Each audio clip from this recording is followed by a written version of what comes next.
Viral কাচের মিষ্টি। তবে আমি আজকে ভাইরাল মিষ্টি বানাইনি, আমি আজকে বানিয়েছি কাচের রসমালাই এবং তা সাগুদানা দিয়ে।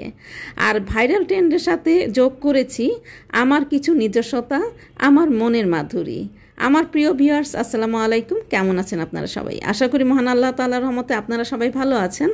আলহামদুলিল্লাহ আমিও ভালো আছি। তাই তো আপনাদের মাঝে ফিরে আসলাম চুমকি রান্নাঘর থেকে। আর চুমকি রান্নাঘর মানেই তো আপনাদের রান্নাঘর। তো এই ভাইরাল যে কাচের রসমালাই আমি তৈরি করেছি, কিভাবে তৈরি করেছি চলেন আপনাদের সাথে শেয়ার করি। তো এখানে আমি 1/4 কাপ সাগুদানা ভিজিয়ে রেখেছিলাম 20 মিনিটের মতো। তো সেটার পানিটা ঝারিয়ে সেটা আমি একটা মিক্সিং বোলে দিয়ে দিলাম 1 চা চামচ চিনি। আর এখানে দিয়ে দিলাম আমি ড্রাই যে কোকোনাট আছে সেটা 1 টেবিল চামচ দিয়েছি। আর দিলাম সামান্য একটু লবণ। তারপরে এটাকে আমি খুব আলতো হাতে মেখে নিব। আমি এমনভাবে এটাকে মেখে নিব যেন পুরোপুরি একদম মিহি হয়ে না যায়, সাগুদানাগুলো যেন কিছু কিছু থেকে যায়। এরপর এটাকে আমি রেস্টে রেখে দিলাম।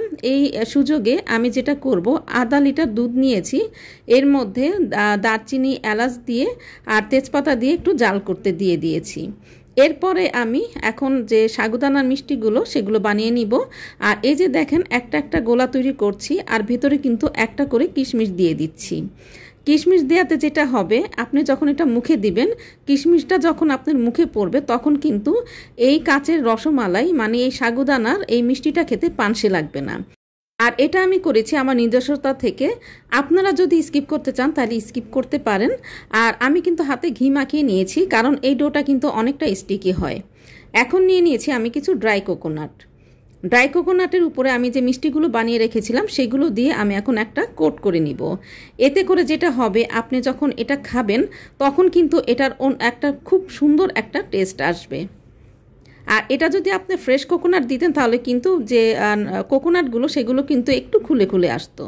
তা এই জন্য আমি এটাতে ড্রাই কোকোনাট ব্যবহার করেছি। তো আপনারা চাইলে কিন্তু এটাও স্কিপ করতে পারেন, কিন্তু খেতে কিন্তু খুবই মজার হয়, খুবই অসাধারণ হয়। একটু ট্রাই করে আপনারা দেখতে পারেন। এখন আমি দুটা জাল হয়ে যাওয়ার পরে, মানে আমি 500 গ্রাম দুধের মধ্যে 100 গ্রাম এটাকে জাল করে কমিয়ে নিয়েছি। একেবারে ঘন করা যাবে না, কারণ আমি এই মিষ্টিগুলো যখন জাল করব তখন কিন্তু এটা আস্তে আস্তে এমনিতেই একটু ঘন হয়ে আসবে। কারণ সাগুদানা যখন জাল হয় তখন কিন্তু এমনিতে একটু ঘন হয়ে আসে। তো এই যে দেখেন একটু আলতো করে নাড়া দিতে হবে। তো আমি মিডিয়াম হিটে জাল করছি, আস্তে আস্তে আমি হিটটা কমিয়ে নিব। তো এই যে দেখেন একটা দুটা করে কিন্তু উপরে উঠে আসছে। যখন পুরোপুরি একটু উপরে উঠে যাবে আর কালারগুলো ট্রান্সপারেন্ট হতে থাকবে তখন আমি চুলার হিটটা কমিয়ে দিব। আর কতক্ষণ পরে পরে কিন্তু এটাকে একটু নাড়াচাড়া দিতে হবে। তো অনেকের একটু কমপ্লেন থাকে যে এটা যে স্মুথভাবে মিষ্টি যেমন করে কাটা যায় সেভাবে কিন্তু কাটা যায় না। এটা সেভাবে কাটা কিভাবে যাবে বলেন? এটা কিন্তু স্টিকি একটা ডো। তো আমি ঢাকনা দিয়ে দিলাম। ঢাকনা দেওয়ার পরে এই যে আমি ঢাকনাটা আবার তুলে নিলাম, দেখতেই পাচ্ছেন। এখন কিন্তু আমি আর ঢাকনা দিব না।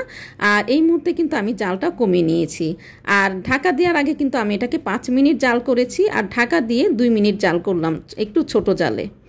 আর দেখেন এই যে আমার যে কাচের মিষ্টিগুলো, যে ভাইরাল মিষ্টি, সেটা কিন্তু অলরেডি ভেসে উঠেছে আর কালারগুলো কিন্তু ট্রান্সপারেন্ট হয়ে এসেছে। তো এই যে দেখতেই পাচ্ছেন, আর দুধটাও কিন্তু একটু ঘন হয়ে এসেছে। আর এই যে একটা আমি উঠিয়ে দেখাচ্ছি, অনেক বেশি সফট হয়েছে। আর সফট হলেও কিন্তু এটা কিন্তু সহজে আপনি মিষ্টির মতো একদম যেভাবে একদম সফট হয় সেরকম করে কিন্তু আপনি চামচ দিয়ে কেটে নিতে পারবেন না, কারণ এটা ডোটাই কিন্তু স্টিকি। তো আমি চুলাটা বন্ধ করে দিয়েছি আর স্ট্যান্ডিং টাইমে রেখেছিলাম 10 মিনিটের মতো। তো এই যে এখন আমি সার্ভ করে ফেলছি। তো দেখতেই পাচ্ছেন, ঘনত্বটাও দেখতে পাচ্ছেন, একদমই পুরোপুরি রসমালাইয়ের মতো হয়েছে। আর যে কাঁচের মিষ্টিগুলো সেগুলো আসলে কিন্তু কাঁচের মতো দেখা যাচ্ছে। আর খেতে আসলে মানে মোটামুটি যে একদম অসাধারণ বলবো তাও না, একদম যে খারাপ খেতে সেটাও না। তবে আমি আমার মনের মাধুরী মিশিয়েছি। আর আপনারা যদি আমার মতো করে ট্রাই করেন তাহলে কিন্তু খেতে অনেক বেশি ভালো লাগবে। আর এই যে উপর দিয়ে ছড়িয়ে দিয়েছি কিশমিশ, আপনারা চাইলে আপনাদের মনের মাধুরী মিশিয়ে যে কোনো কাঠবাদাম, মোরব্বা, যে আপনাদের যেটা মন চায়, যেরকম নারকেলও উপরে ছড়িয়ে দিতে পারেন। আর এই যে একটা কেটে দেখাচ্ছি, সহজে কিন্তু কাটতে চাচ্ছিল না, তো তারপরেও একটা কেটে দেখালাম। আপনারাও যখন এটা কেটে খেতে চাইবেন তখন দেখবেন যে এটা কিন্তু একটু স্টিকের জন্য একটু কাটতে একটু কষ্ট হয়ে যায়। তবে যেহেতু ছোট ছোট রসমালাই, সেটা একটা করে মুখে দিয়ে দিলেই চলবে, তাই না? তো আশা করি আজকে আমার এই ভিডিওটা আপনাদের ভালো লেগেছে। আর ভালো লাগলে তো চুমকি রান্নাঘরের সার্থকতা। আর চুমকি রান্নাঘর মানি তো আপনাদের রান্নাঘর। তো মনের মাধুরী মিশিয়ে রান্না করবেন, নিজে খাবেন, প্রিয়জনকে খাওয়াবেন।